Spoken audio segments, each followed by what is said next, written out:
So I'm going to do a bonus. I'm going to actually install the processor because I want to keep that thermal paste clean as I can. I got the instructions here.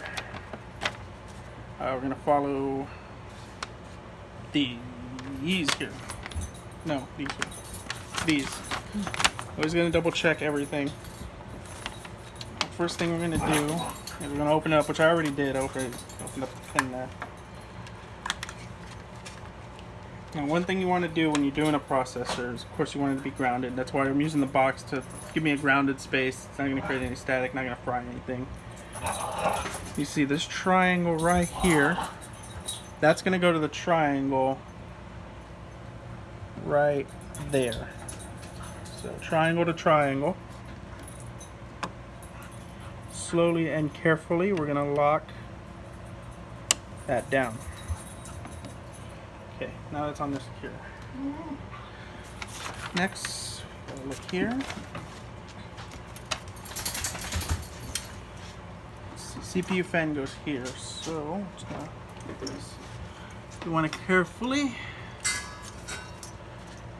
attach to this here to this back here. So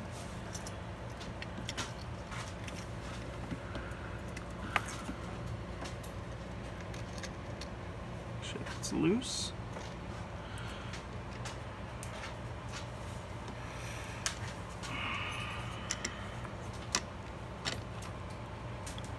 Lock it down.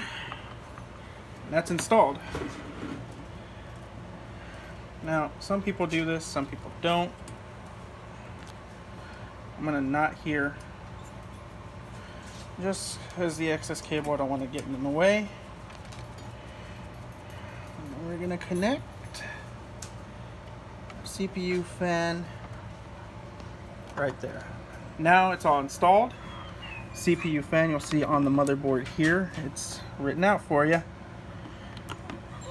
Your processor and your heatsink and cooling is now installed. Now if we had the case, which we don't yet, but this is going to get stored away, take your sticker out, pop your nice AMD FX unlocked, so get to show off. But yeah, just a little bonus video, you guys. Is decided to go ahead and then we're going to install this. Next comes the case, and there we go.